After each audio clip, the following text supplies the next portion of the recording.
여러분 이제 출산 후 원인 남았습니다. 여러분 책도 같이 보고 있죠? 네, 우리 책 챕터 28, 911페이지입니다. 자, 여러분들 출산 후는 이제 다치는 것과 관련되겠죠. 또는 이제 감염 등에 해당할 수 있는데, 일단 아이를 우리가 떨어뜨려서 또는 우리 이제 뉴스에 많이 나오죠. 아이를 뭐 엄마가 때려가지고 아니면 뭐 안 잔다고 던져가지고 아이가 뭐 사망했다. 이제 사망했으니까 알려진 거고, 또 아니면 이제 그런 일에 의해서 뇌 손상이 발생해서 뇌성마비가 발생할 수 있겠죠. 또는 이제 아이를 안고 있다가 떨어뜨리는 경우는 많습니다. 이제 뭐 제가 늘 얘기하지만 저도 이번 생에 엄마는 처음이잖아요. 그죠? 그렇기 때문에 이제 아이를 안았는데 손이 미끄러진다든지, 또 이제 많이 발생할 수 있는 일 중에 하나는 이제 아이를 침대에서 재웠는데 애가 굴러서 떨어진다든지. 그리고 이제 제가 치료했던 아이 중에서는 이제 아이가 이제 100일경에 엄마가 날이 추우니까 겨울에 이렇게 좀 두꺼운 이불을 덮어 둔 거예요. 근데 아이가 이렇게 손을 이제 호우적거리다가 이불이 얼굴을 뒤집어 썼죠. 근데 이제 그때는 그걸 내릴 수 있는 능력이 안 되잖아요. 그로 인해서 산소 공급이 차단되어서 사지마비가 된 아동도 있었습니다. 그래서 이제 출산 후 원인은 이제 외부에서 직접적인 머리의 손상으로 인해서 우리가 뇌성마비가 생기는 거죠. 이게 만약에 성인기로 넘어가면, 우리 24개월까지라고 했죠. 24개월 이전에 발생하게 되면 뇌성마비고, 24개월이 넘어가서 발생하게 되면 외상성 뇌손상이죠. 그 다음에 감염. 우리가 뭐 일본 뇌염 주사 맞는다 이렇게 얘기를 하죠. 그래서 그러니까 뇌염 모기가 물면, 그러니까 일본에서 발생해서 일본 뇌염이라고 이야기를 합니다. 그러면 뇌염증이 생기게 되는 거예요. 그죠? 뇌염증이 생기거나 이제 뇌수막에 문제가 생기거나 이런 일로 인해서 감염이 되게 되면 이로 인해서 뇌손상이 발생하게 되고 뇌성마비가 생길 수 있습니다. 그 다음에는 뇌혈관이, 그러니까 아이의 뇌는 아직 미성숙한 단계이기 때문에 뇌혈관이 막히거나 터질 수 있어요. 이제 그로 인해서 발생하는데, 만약에 24개월이 넘어가서 뇌혈관이 막히거나 터지면 뭐예요? 이거는 CVA죠. CVA인데 24개월 이전에 발생했기 때문에 출생 후 원인에 의한 우리가 뇌성마비라고 이야기를 합니다. 사고로 인한 무산소증, 아까 얘기했던 지식이 있을 수도 있죠. 그죠?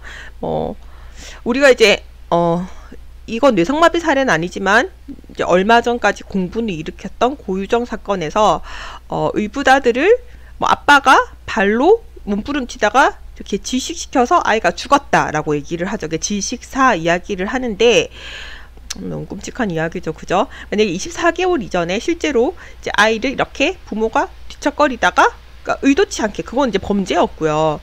이제 의도치 않게 정말 이렇게 눌러서 질식되는 경우가 발생하고 있습니다. 이제 그거는 사고로 인한 무산소증이 되겠죠. 수두증이 있을 수 있습니다. 뇌척 수액이 증가하게 돼요. 그래서 뇌압이 상승하게 되고, 압이 상승하니까 이제 머리가 커지죠. 근데 더 이상 커질 수 없게 되면 그게 뇌 자체에 압력을 가하게 돼서 손상을 유발할 수 있죠. 이로 인해서 뇌손상이 발생한 뇌성마비가 발생할 수 있습니다. 이게 이제 출생 후 원인에 해당을 하게 되겠죠. 우리가 이제 뇌성마비 같은 경우에는 출생 전, 출생 시, 출생 후 원인으로 나눌 수 있고요. 우리 책 912페이지의 박스 안에도 나와 있습니다. 이것도 한번 살펴보면 돼요. 그죠? 자, 그러고 이제 우리 뇌성마비의 분류에 대해서 이야기를 해보겠습니다. 출생 시, 출생 전, 출생 시, 출생 후 원인에 대해서 꼭 기억을 해주고요. 그 중에 정말 중요하게 기억해야 되는 게 뭐라고요? 조산이었습니다.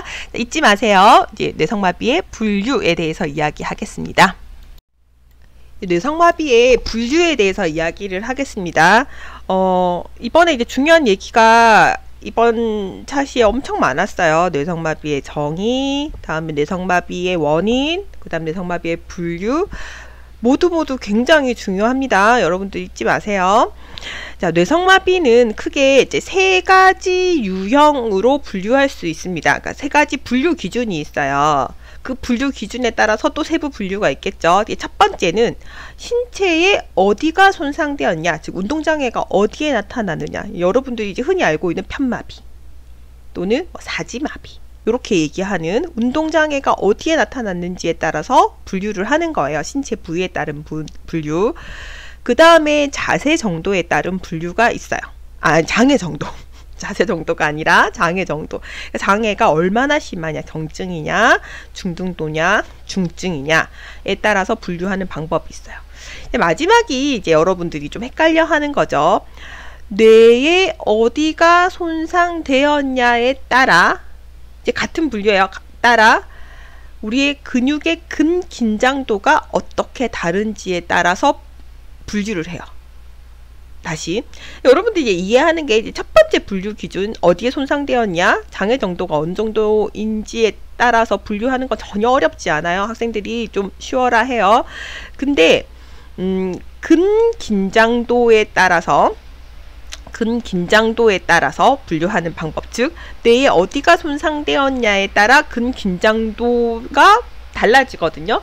즉 뇌병변 부위에 따른 근긴장의 차이를 가지고 분류하는 요 세 번째 분류가 가장 어려워요. 어렵고 여러분들이 많이 헷갈려 합니다. 그래서 이제 우리는 신체 부위에 따른 분류, 장애 정도에 따른 분류를 먼저 이야기를 하고, 다음에 긴장도에 따른 분류를 이야기해 보도록 하겠습니다. 다음 슬라이드 바로 보면서 이야기할게요. 여러분 계속 중요하다고만 얘기를 해서 미안하긴 한데 중요해요, 이번 시간 건. 자, 운동장애가 나타나는 신체 부위에 따른 분류 한번 보겠습니다. 첫 번째 단마비라고 해서 우리 옆에 그림에는 오른쪽, 그러니까 맨 아래쪽 다섯 번째 있는 모노플렉지아가 있는데, 단마비, 우리의 사지는 어디예요? 팔 두 개, 다리 두 개 합쳐서 사지라고 하잖아요. 이 사지 중에서 어느 것 한 개에만 손상을 가지게 되면 우리가 단마비라고 이야기를 해요. 근데 이제 단마비는 여러분들이 별로 유의하지 않아도 되는 게, 이렇게 분류하는 이론상에 있을 뿐이지 실제 임상에서 단마비는 거의 없어요. 그러니까 예를 들어서 단마비인 사람을 살펴보면 이 사람이 그러니까 이 아이가 다리 한쪽에만 문제가 있는 것 같아 보이는데, 그럼 단마비일까? 실제로 보면 양쪽 다리에 문제가 있는데 한쪽이 좀 더 심각하게 나타난 하지마비일 수도 있고요. 그 다음에 그 오른쪽 다리가 한쪽이 되게 문제가 있어서 단마비가 아닐까라고 하는 아이는 또 이제 계속 보면 오른쪽 팔에도 약간의 문제가 있을 수 있는 편마비일 가능성이 있는 거예요.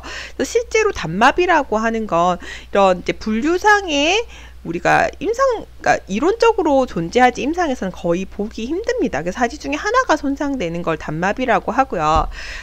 여러분들이 이제 그 뇌졸중 환자를 보게 되면 편마비들이 많죠.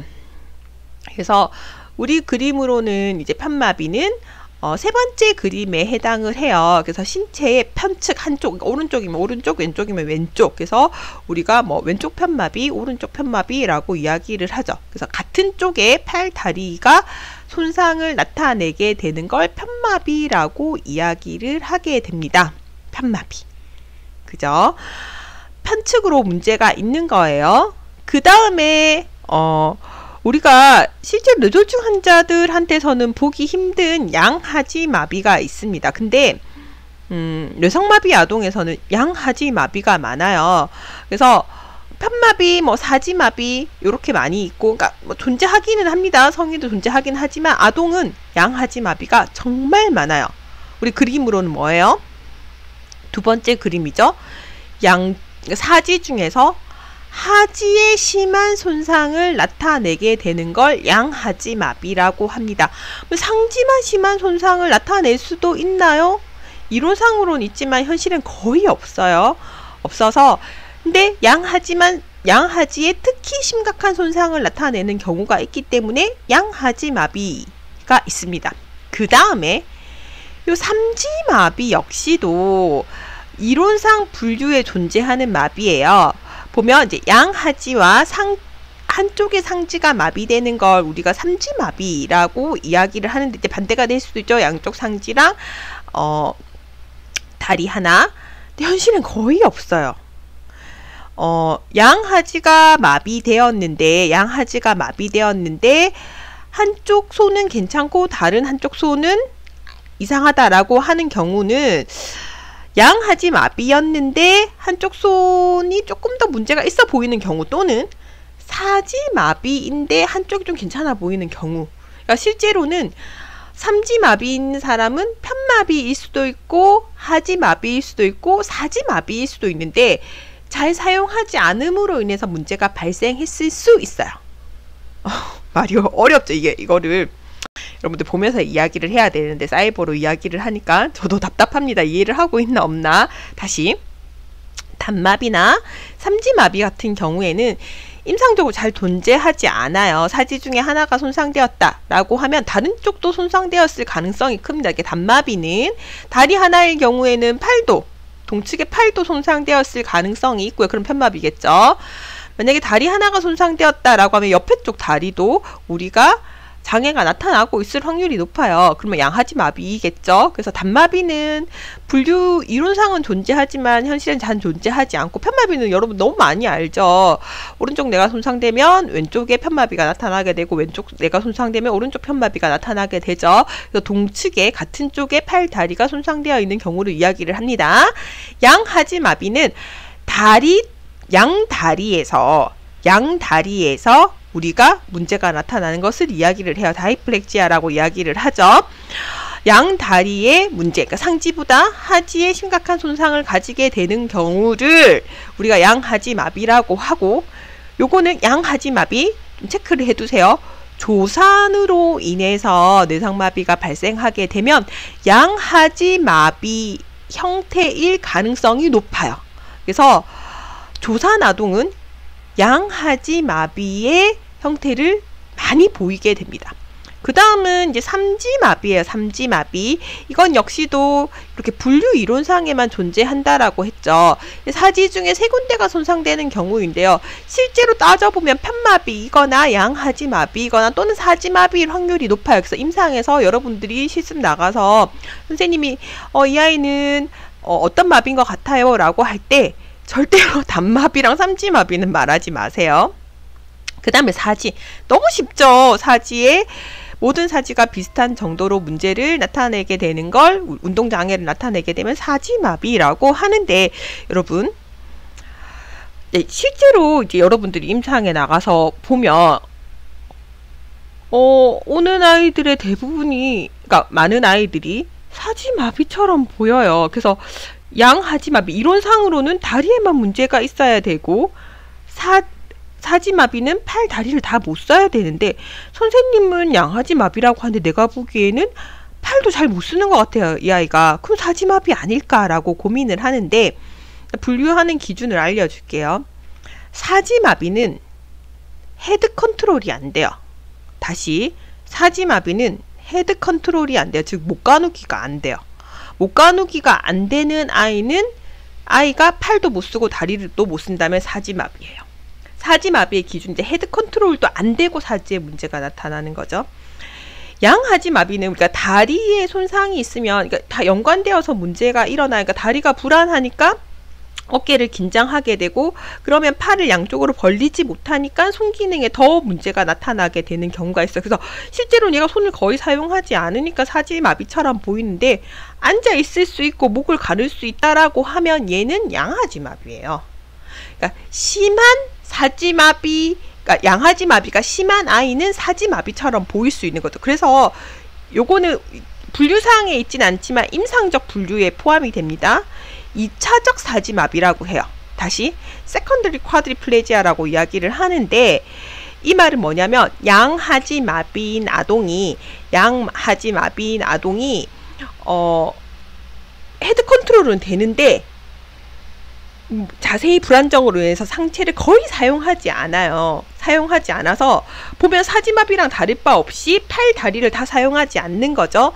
근데 얘가 헤드 컨트롤은 돼요. 그러면 원래는 양하지마비로 태어났는데, 양하지마비가 너무 심해서 그로 인해서 상지를 거의 사용하지 않는 아이는 그냥 보면 사지마비처럼 보이는 거잖아요. 근데 헤드 컨트롤이 되기 때문에 원래 분류 기준에 맞는 사지마비라고는 할 수 없는 거죠. 그래서 이런 아이들을 임상적으로 분류하기 위해서 보이는 거는 사지마비나 실제로는 사지마비가 아닌 아이인 거죠. 세컨드리 쿼드리플레지아, 2차적 쿼드리플레지아라고 이야기를 합니다.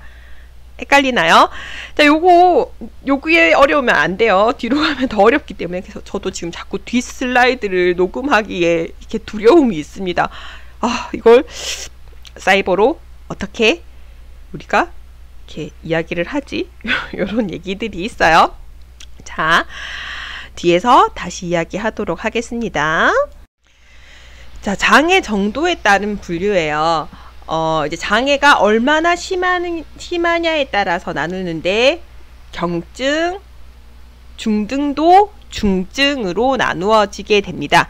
그래서 경증은 뇌성마비가 있지만 보조기구 없이 휠체어나 아니면 우리가 뭐 보조기라든지 아니면 워커라든지 이런 보조기구가 없이 독립적으로 걸을 수 있고 일상생활을 유지할 수 있으면 경증이라고 해요.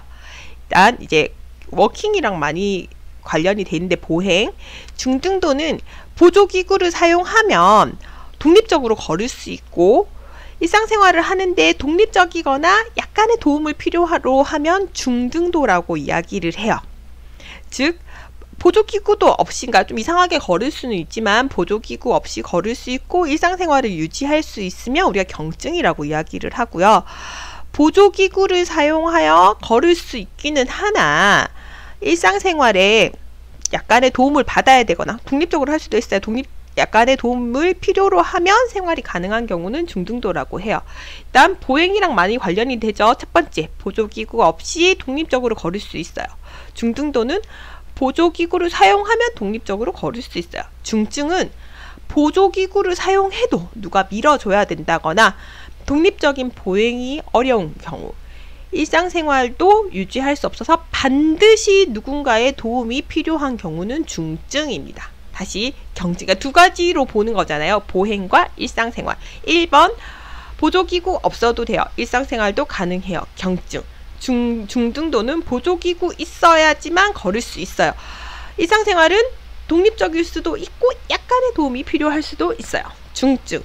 보조기구를 사용해도 혼자서 못 걸어요. 그러니까 휠체어 사용이나 아니면 안고 다니는 거나 업고 다니는 걸 이야기를 하겠죠. 일상생활 역시도 혼자서 생활하는 게 불가능한 경우를 중증이라고 합니다. 장애에 어디에 손상을 입었냐, 그 다음에 장애 정도가 어떠냐에 따른 분류를 이야기를 했습니다. 뒤에가 더 어렵다라고 얘기를 했죠. 네, 우리가 근긴장도에 따른 뇌가 어디 손상되었냐에 따른 분류도 이제 시작해 볼게요. 여러분들 신경해부를 다 이해하고 있다라는 전제하에 수업을 진행하고 있기는 한데요. 잠깐 한번 리뷰를 해보기는 할게요. 우리가 일일이 이제 트랙이나 이런 부분들을 이야기를 할 수는 없고요. 요 바로 뒤에 나오는 근긴장도를 이해하기 위해서는 아주 간단하게만 리뷰를 해보겠습니다. 우리 자발적인 운동을 하기 위해서는 뇌가 액티베이션 되어야 되죠. 그러면 뇌의 운동 피질, 우리가 대뇌 피질 중에서 운동 피질을 이야기를 하는 거죠. 특정 움직임을 시작하기 위한 초기 신호를 보내는 역할을 하게 됩니다. 그래서 운동 피질에서 신호를 보내서 근육에 작용하게 되고 우리가 움직임을 만들어내게 되는 거죠. 이 운동 피질이 손상되게 되면 당연히 자발적인 운동에 문제를 가지게 돼요. 운동 피질이 손상되었다. 뇌 손상이죠. 자발적인 운동에 문제를 가진다. 운동 손상이잖아요. 씹힌 거예요. 그죠? 그러면 이제 이 운동 피질의 손상이 우리가 뇌성마비의 주요 원인이니까 운동 피질 손상이 가장 많은 분류를 차지하고 있고요. 그것뿐만 아니라 밑에 보면 이제 그런 신호는 소뇌와 기저핵에서 해석되기도 해서 수정되기도 해요.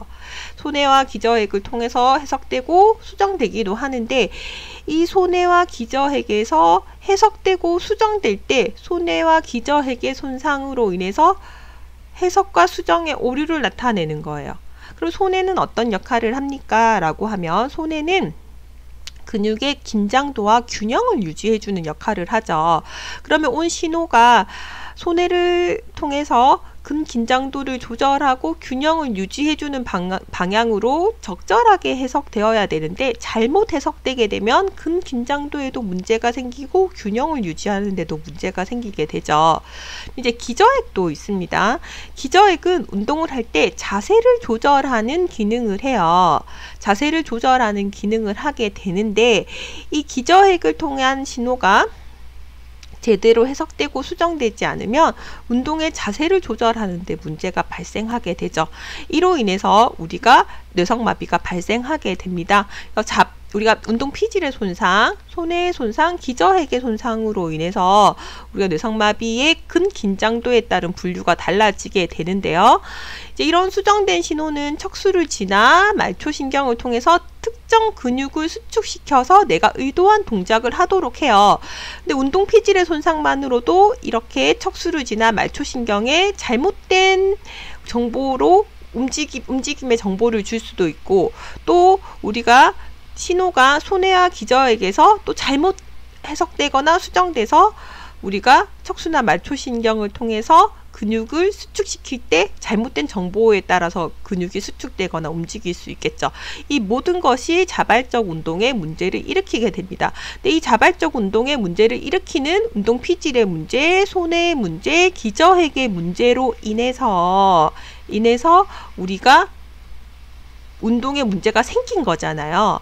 그렇기 때문에 뇌성마비에 우리가 세 가지 조건, 비진행성, 뇌손상, 다음에 운동손상의 두 가지를 충족시키는 거죠. 이러한 경우는 비진행성 손상이 많기 때문에 뇌성마비라고 볼 수 있습니다. 뒤에서 우리가 이것들에 대해서 더 세부적으로 자세히 알아볼게요. 우리가 자세 긴장은 근긴장도라고 이야기를 해요. 뇌가 어디가 손상되었냐에 따라서 근긴장도가 달라지게 되는데, 그러면 일단 자세 긴장은 어떻게 나눌 수 있냐, 요거부터 한번 이야기를 해볼게요. 이제 경직형, 여러분들 이제 마비가 있는 형태를 대부분 이제 경직형이라고 이야기를 하죠. 그러니까 경직, 신체에 이제 경직이 있는 겁니다. 경직형으로 나눌 수 있고, 다음에 무정의 운동형이라고 해서 가장 대표적인 증상은 근긴장도가 이렇게 널뛰는 거예요. 그러니까 낮아졌다, 높아졌다, 막 왔다 갔다 하는, 그러니까 정해지지 않은 근긴장도를 가지고 있으면서 운동을 하는 타입을 무정의 운동형이라고 이야기를 합니다. 그 다음에는 운동실조형이라고 하는 게 있고요. 얘도 근긴장의 문제를 그러니까 정상 근긴장도가 있잖아요. 경직형은 그러니까 여러분들이 지금 우리가 흔히 가지고 있는 우리의 근긴장도를 정상 근긴장도라고 했을 경우에, 경직형은 그것보다 항상 높은 상태로 긴장도를 가지고 있는 건 경직형이라고 이야기를 해요. 무정의형은 정상 근긴장도에서 높아졌다가 낮아졌다가 왔다 갔다 한다라는 거예요. 운동실조형은 정상이거나 정상보다 약간 낮은 형태에서 낮게 근긴장도를 가지고 있습니다. 그리고 이제 이완형, 얘는 요 바로 다음 슬라이드에서 이야기를 할 건데요. 뇌 병변 부위에 따른 분류라고 해서 어디에 병변을 가지냐에 따라서, 그러니까 이완형은 축 늘어져 있는 거잖아요. 그래서 특정 부위가 그러니까 뇌의 어떤 부위는 이완형을 일으킵니다 라고 지정되지는 않아요. 근데 아이가 태어나자마자, 그러니까 뇌 손상, 만약에 출산 전 원인, 출산 시 원인이면 이미 뇌 손상이 확인된 거잖아요. 이 아이가 뇌성마비로 변해 가겠죠. 그러면 태어나자마자 얘가 경직형, 무정의형, 운동실조형을 나타내는 게 아니에요. 태어났을 땐 전부, 그러니까 정상아동은 정상 근긴장을 가지고 있죠. 초기에 뇌성마비인지 확인하는 방법 중에 하나가 근긴장도가 축 늘어져요. 이완형이에요. 그래서 경직형 아동도 태어나자마자는 이완형이에요. 무정의형도 이완형, 운동실조형도 이완형이에요. 그래서 이완형, 축 늘어져 있는 형태를, 그러니까 근긴장도가 아주 낮은 형태를 유지하게 되는 거죠. 그러다가 점차 한 6개월이 지나게 되면 경직형, 무정형, 운동실조형으로 나누어지게 되는 거예요. 점차 근긴장도가 오르거나 근긴장도가 왔다 갔다 하거나 근긴장도가 정상보다 약간 낮은 상태, 그러니까 이완형은 완전 낮은 거, 운동실조형은 정상이거나 그것보다 약간 낮은 형태를 유지하는 것을 실조형이라고 이야기를 해요. 자, 그렇게 우리가 근긴장도가 나타나게 됩니다. 그러면 이완형은 이제 초기에는 전부 다 이완형이라고 했어요. 계속 이완형인지에 대해서는 생각해 볼 필요가 있어요. 이완형이 바뀌어 가는데 일부 뇌성마비는 처음에 매우 낮은 근긴장도가 그대로 계속 가는 경우도 있어요. 이제 그런 경우에는 근긴장도가 계속 낮은 상태로 유지되는 몇몇의 사례도 있기 때문에 이완형을 분류에 넣었습니다. 이제 다음 슬라이드는 우리가 이제 다음 차시 수업으로 다시 진행을 해볼게요.